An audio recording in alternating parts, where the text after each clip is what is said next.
नमस्कार दोस्तों, मैं सोनम जैन और आप सभी देख रहे हैं सोनम जैन की कहानियाँ। और आज की कहानी अनचाहा विवाह अनोखी कहानी भाग 3। यदि आप सभी को मेरे द्वारा लिखी गई ये कहानी पसंद आए तो चैनल को सब्सक्राइब कर लीजिएगा और पास में जो बेल आइकन का बटन है उसे प्रेस करना बिल्कुल ना भूलें, क्योंकि उसी से मिलेंगी आप सभी को मेरी आने वाली हर कहानी की नोटिफिकेशन। कहानी पसंद आने पर वीडियो को लाइक कीजिएगा, क्योंकि जब आप करते हैं वीडियो को लाइक तो मुझे मिलती है कहानियाँ लिखने के लिए प्रेरणा। और कहानी को अपनों के साथ शेयर करना बिल्कुल ना भूलें। तो चलिए कहानी शुरू करते हैं। कहानी में अभी तक हम सभी ने देखा, रूही की कुंडली में मंगल होने के कारण उसकी सगाई टूट चुकी थी और इस बात को 5 वर्ष हो गए थे, लेकिन रूही की शादी अभी तक नहीं हुई। आस पड़ोस के लोग कहने लगे कि घर में 3 कुमारी बेटियां हैं, लेकिन रूही के पिता को उनकी चिंता ही नहीं। तभी रूही की बुआ आती और वह अपने भैया भाभी से कहती कि रूही बेटी की शादी में समय लग रहा है, तो हमें छोटी बेटी रोशनी की शादी के बारे में सोचना चाहिए और उसके लिए एक अच्छा लड़का मेरी नज़र में है। तब रोशनी के माता पिता इस बात को मना कर देते कि जब तक हमारी बड़ी बेटी रूही की शादी नहीं होगी तब तक हम अपनी छोटी बेटी रोशनी की शादी के बारे में नहीं सोच सकते। रूही की बुआ समझाती, लेकिन रूही के माता पिता तैयार नहीं होते। तब रूही अपने माता पिता से कहती, बुआ जी सही कह रही हैं कि मेरी शादी में समय है, तो हमें रोशनी की शादी कर देनी चाहिए। रूही के समझाने के बाद रूही के माता पिता तैयार होते और वह रूही की बुआ बताए गए उस लड़के मनीष को देखने के लिए जाते। मनीष उन्हें ठीक लगता तो वह उसके माता पिता को घर पर बुलाते। मनीष के माता पिता को रोशनी पसंद आ जाती। रोशनी और मनीष एक दूसरे को पसंद कर लेते और उनकी सगाई हो जाती है। उन दोनों की सगाई 1 महीने बाद थी। अब आगे की कहानी शुरू करते हैं। रोशनी की शादी पक्की होने से घर में फिर से खुशियों का माहौल होता। रोशनी की शादी के बारे में जब आस पड़ोस के लोगों को पता चलता तो वही आस पड़ोस के लोग रूही की माँ मतू जी को बधाई देने के लिए घर आते और बधाई देते हुए कहते, बधाई हो बधाई, अरे बेटी की सगाई हो गई और हमें खबर तक नहीं मिली। तब मतू जी ने कहा, सब अचानक से हो गया। अच्छा है, हम तो बहुत खुश हैं कि तुम्हारी बेटी रूही की सगाई तो हुई। तब मतू जी ने कहा, सगाई मेरी बेटी रूही की नहीं रोशनी की हुई है। क्या बड़ी बेटी कुमारी है और छोटी बेटी की सगाई हो गई? तुम लोगों को मानना पड़ेगा। तब रूही की माँ कहती, तब रिश्ता रोशनी के लिए आया था, अच्छा था, इसलिए रोशनी की शादी पक्की कर दी। हाँ वह भी ठीक है, लेकिन अब शादी तो रूही की शादी के बाद ही करोगी या पहले कर दोगी? तब रूही की माँ कहती, शादी 1 महीने बाद की है। ठीक है, वैसे अब रूही की शादी नहीं होगी तो क्या अपनी दूसरी बेटियों को कब तक कुमारी रखोगी? जो भगवान की मर्जी। तभी वहाँ रूही आती और कहती, सही कहा आंटी जी, जो भगवान की मर्जी, और मुझे इससे कोई बुराई नहीं है। मेरी छोटी बहन की शादी पक्की हुई है तो मुझे तो बहुत खुशी है। और अब आप सब मुंह मीठा कीजिए। बेटा खुशी तो हमें भी है, पास वाली आंटी ने कहा, पर तेरे लिए दुख भी हो रहा है। यदि तेरी शादी हो जाती तो कितना अच्छा होता, तेरे बच्चे भी हो जाते। तब रूही ने कहा, आंटी जी मेरे लिए ज़्यादा दुख मनाने की कोई ज़रूरत नहीं है, क्योंकि मैं कोई दुखी नहीं हूँ। वैसे भी हमारे घर में शादी का माहौल है। अब रोशनी की शादी होनी है तो इस वक्त घर में बहुत काम होते हैं, तो हम सबको बहुत काम है। फालतू की बातें करने का समय नहीं है हमारे पास। अभी शॉपिंग भी करनी है, रोशनी को मेहंदी रखनी है और माँ को भी बहुत से काम है। तो इन सब बातों में अपना समय क्यों बर्बाद करें? अब मुझे भी पता है कि आप सबके घरों में भी बहुत काम होंगे। तभी पड़ोस की आंटी हंसते हुए कहती हैं, बेटा शादी वाले घर में तो काम होते हैं, और वैसे मुझे भी मेरे घर में बहुत काम है, तो मैं चलती हूँ। जी आंटी जी, रूही हाथ जोड़ते हुए कहती। और पड़ोस की आंटी भी चली जाती, लेकिन यह सब बातें सुनकर रूही की माँ उदास हो जाती और उन्हें उदास देखते हुए रूही कहती है, माँ आप इन लोगों की बातें सुन रही हो, आपको तो अपनी बेटी रोशनी के लिए खुश होना चाहिए। तभी रोशनी वहां आकर कहती कि आप खुश कैसे हो सकते हैं? सब आपके बारे में कितना गलत बोल रहे हैं। कहीं दीदी मेरी वजह से आपकी शादी में बाधा तो नहीं आएगी? अरे पगली, कैसी बातें कर रही है? तेरी वजह से कभी मेरी ज़िंदगी में दुख आ सकता है? दूसरे की बातें मत सुन। तेरी ज़िंदगी में जो खुशियाँ आई हैं उसे एंजॉय कर। तभी रोशनी का फ़ोन बजता। तब रूही कहती है, जा मनीष जी का ही फ़ोन होगा, उठा ले, तुझसे बातें करना चाहते होंगे, जाकर बातें कर। रोशनी शर्माती हुई वहां से चली जाती। तब रूही अपनी माँ से कहती, दूसरों की बातें सुनकर आप जो खुशी हमारी आंखों के सामने बहे खो रहे हैं। और मेरी चिंता मत कीजिए, मुझे भगवान पर पूरा विश्वास है, हमारे लिए कुछ अच्छा ही होगा। हाँ मेरी बेटी, तू इतनी अच्छी है तो तेरे साथ अच्छा ही होगा। रूही की माँ ने कहा, मुझे कुछ काम है, मैं मार्केट होकर आती हूँ। कहते हुए रूही चली जाती। रूही मार्केट से घर आ रही थी तो वह ऑटो का वेट कर रही थी। तभी उसके पास में खड़ी हुई एक औरत फ़ोन पर बातें कर रही थी। सामने वाले से कह रही थी, मैं तो घर से समय पर निकली थी लेकिन रास्ते में ही कार खराब हो गई। मुझे पता है कि ज़रूरी मीटिंग है और मुझे उसमें आना भी है, लेकिन क्या करूं, आज तो कोई ऑटो नहीं मिल रहा है। तभी एक ऑटो रूही रोकती। वह औरत रूही की तरफ देखती है। रूही समझ जाती है। तब वह उस औरत से कहती, दीदी एक काम कीजिए, आप इस ऑटो से चले जाइए, मैं दूसरा ऑटो देख लूँगी। तब वह औरत रूही से कहती, थैंक यू सो मच, तुम नहीं जानती तुमने मेरी कितनी बड़ी मदद की।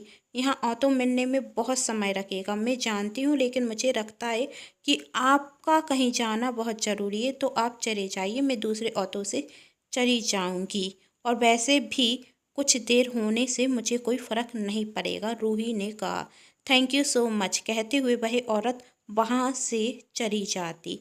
और मन में सोचती, कितनी अच्छी लड़की थी, भरा आज के समय में कौन किसकी मदद करता है। रूही को नहीं पता था उसकी यह एक मदद उसकी किस्मत बदलने वाली है। कैसे बदलेगी किस्मत रूही की, चलिए जानते हैं। देखते देखते समय निकलता गया और आज वह दिन आ ही गया जब रोशनी की शादी थी। रोशनी की शादी में बहुत से मेहमान आए हुए थे, लड़की वालों और लड़के वालों की तरफ से। शादी में कई मेहमान आए हुए थे और वह औरत भी आई हुई थी जिसकी रूही ने मदद की थी। वह औरत वंदना रूही को देखते हुए कहती, अरे आप। रूही आश्चर्य से वंदना को देखती। तब वंदना कहती, आपने मुझे पहचाना नहीं, हम मिले थे उस दिन, आपने मुझे अपना ऑटो दिया था जाने के लिए। यह सुन रूही कहती, जी यह मेरी छोटी बहन की शादी है। अच्छा, मैं लड़के वालों की तरफ से हूँ, वंदना कहती। तब रूही कहती, आपका स्वागत है। तब वंदना कहती, आपके पति नहीं दिख रहे हैं। तब रूही कहती, मेरी शादी नहीं हुई। वंदना कुछ नहीं कहती। तब रूही कहती, आप यही सोच रही हैं, मेरी अभी तक शादी नहीं हुई और मेरी छोटी बहन की शादी कैसे हो रही है। नहीं नहीं, ऐसा कुछ नहीं है। तब रूही कहती, दरअसल मेरी कुंडली में मंगल है, जिस कारण शादी होने में परेशानी हो रही है। तब वंदना ने कहा, यह तो किस्मत की बात है, जब जिसकी शादी होनी होती है हो जाती है। शायद आपका जीवन साथी भी आपका इंतजार कर रहा होगा। रूही कहती, मुझे कुछ काम है, मैं अभी आती हूँ। तभी वंदना के पति विनीत वहाँ आते। रूही को देखते हुए कहते, क्या तुम इसे जानती थी। वंदना विनीत को सब कुछ बताती कि कैसे वह रूही से पहली बार मिली थी और कहती, रूही की जिस घर में शादी होगी वह घर तो बहुत खुश होगा, ऐसी लड़की मेरी देवरानी बननी चाहिए। वंदना ने मन में सोचा। तब विनीत कहता, क्या सोच रही हो तुम। वंदना ने कहा, कुछ नहीं। रोशनी और मनीष की शादी हो जाती है, सभी मेहमान अपने अपने घर चले जाते। शादी में वंदना का पर्स छूट जाता है। रूही की नज़र जब पर्स पर पड़ती तो वह समझ जाती है यह पर्स वंदना जी का है। वह पर्स खोलकर देखती तो उसमें उनकी आईडी और मोबाइल नंबर मिलता है। रूही मोबाइल नंबर पर फ़ोन करते हुए कहती, आपका पर्स मेरे पास है, घर पर आकर आप ले जाइएगा। वंदना जी ने कहा, मेरी तबीयत खराब है, क्या आप पर्स देने के लिए घर पर आ सकते हैं। रूही हाँ में जवाब दे देती। रूही वंदना के घर जाती। रूही वंदना जी का पर्स देती और कहती, मुझे देर हो रही है, मैं चलती हूँ। वंदना जी कहती, यहाँ तक आने के लिए बहुत बहुत धन्यवाद, आपको मेरी वजह से बहुत तकलीफ हुई, अब और तकलीफ नहीं रहने दूंगी। और वह अपने देवर चैन से कहती, आप ऑफिस जा रहे हैं तो रूही को घर तक छोड़ दीजिएगा, पहले ही इसने हमारी वजह से बहुत परेशानी उठाई है। घर में कर बहन की शादी हुई है और देखिए मेरा पर्स वापस करने के लिए आई है। तब चैन कहता, भाभी घर के किसी नौकर से कह दीजिएगा, वह इन्हें छोड़कर आ जाएंगे। तब वंदना कहती, चैन जाइए, इन्हें भी अच्छा लगेगा। भाभी आप जानती हैं मैं आपकी किसी बात को मना नहीं करता, आप कहती हैं तो चला जाता हूँ। कहते हुए चैन रूही को छोड़ने के लिए चला जाता और वहाँ वंदना मन ही मन भगवान से प्रार्थना कर रही थी, कोई ऐसा चमत्कार कर दो कि चैन और रूही एक दूसरे को पसंद करने लगे और उनकी शादी हो जाए। चैन रूही को उसके घर के बाहर छोड़ता। रूही उसे अंदर आने के लिए कहती। चैन मना करते हुए कहता, मुझे ऑफिस जल्दी जाना है। तभी चैन को अचानक से हिचकी आती। तब रूही कहती, अरे आपको तो हिचकी आ रही है, चलकर पानी पी लीजिए। तब चैन कहता, it's okay, I am fine. तब रूही कहती, देखिए आपकी हिचकी बंद नहीं हो रही, इस वजह से आप ऑफिस भी नहीं जा पाएंगे, अंदर आकर पानी पी लीजिए। चैन बार बार रूही के कहने पर रूही के घर चला जाता है। चैन रूही के घर आता तो घर के रिश्तेदार कहते हैं, यह कौन है? रूही सब कुछ बता देती। चैन पानी पीने के बाद जाने लगता है। तब रूही के माता पिता कहते, बेटा पहली बार घर पर आए हो तो खाना खाकर जाओ। चैन ने कहा, पहले ही बहुत देर हो चुकी, अब मुझे जाना चाहिए। चैन वहां से चला जाता। तभी रूही की बुआ कहती, रूही सच सच बताना, यदि तू चैन से प्यार करती है तो मुझसे कह देना, मैं अभी तेरे मम्मी पापा से बात करती हूँ। तब रूही कहती, नहीं बुआ जी, ऐसी कोई बात नहीं, हम तो आज पहली बार मिले हैं। मैंने आपको बताया था ना, वंदना दीदी उन्हीं के देवर हैं, ज़्यादा मत सोचिए। अपनी बुआ जी को समझा देती, लेकिन हर कोई समझने वालों में से कहाँ था।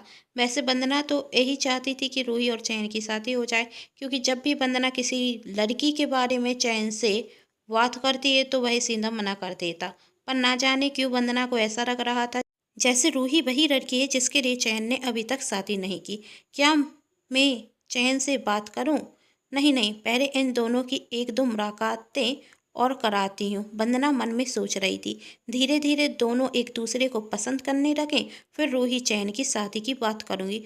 पर इस सब में मुझे किसी की मदद चाहिए होगी। किससे मदद लूं? रोशनी रूही की छोटी बहन और मेरी मौसी की लड़की की बहू है, तो उससे ही मदद लेती हूँ। और वह अपनी मौसी की लड़की को फ़ोन करती और उससे कहती, अपनी बहू से बात नहीं कराएगी क्या? शादी में तो बात हो ही नहीं पाई।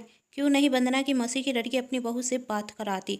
और वंदना रोशनी से कहती, रोशनी क्या तुम चाहती हो कि तुम्हारी दीदी की शादी हो जाए? तब रोशनी ने कहा, क्यों नहीं, मेरा तो मन था कि दीदी की शादी पहले हो फिर मेरी शादी, पर दीदी की जिद के कारण मेरी शादी पहले हो गई।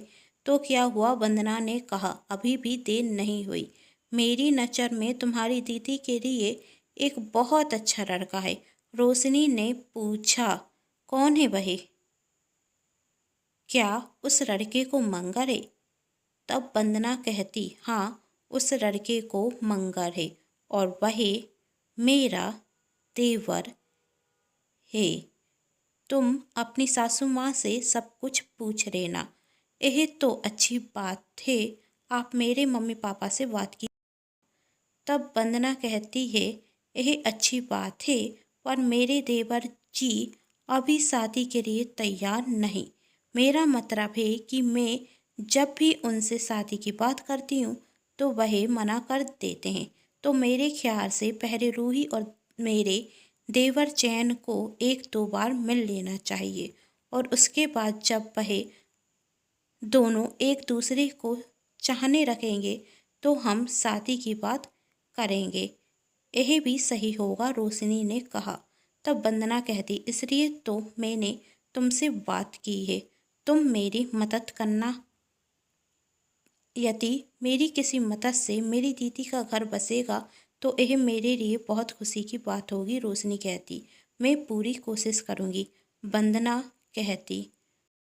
तो ठीक है। रोशनी दूसरे दिन पगपेड़े पर अपने घर जाती और वह अपने मम्मी पापा को सब कुछ बता देती कि दीदी जिस वंदना जी का पर्स देने के लिए गई थी वह मेरी सासू माँ की मौसी की लड़की हैं, और उनके देवर चैन घर में आए थे। उनसे वह दीदी की शादी कराना चाहती हैं, और मैंने अपनी सासू माँ से पूछा है, उन्होंने बताया कि वह लोग बहुत पैसे वाले हैं, उनका खुद का बिजनेस है और चैन जी बहुत अच्छे हैं। पर वंदना जी बता रही थी कि चैन जी अभी शादी के लिए तैयार नहीं है, इसलिए वह चाहते हैं एक दो मुलाकातें हो जाएं। उसके बाद वह चैन जी से दीदी से शादी करने की बात करेंगी।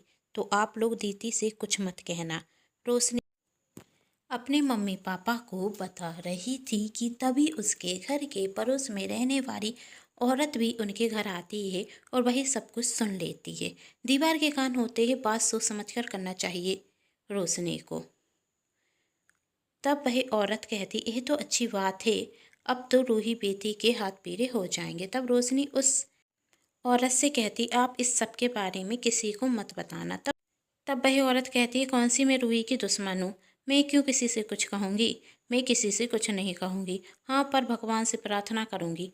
वहाँ वंदना चैन से कहती, देवर जी मैंने आपके लिए एक लड़की देखी है। तब चैन कहता, भाभी आप फिर से वही बातें करने लगी, मुझे कोई शादी नहीं करनी।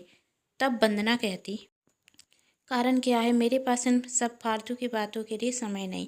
कहते हुए चैन वहाँ से चला जाता। तब वंदना सोचती, अभी अभी देवर जी से बात की तो ये शादी होने वाली नहीं, फिर तो वही रूही को देखेंगे तक नहीं।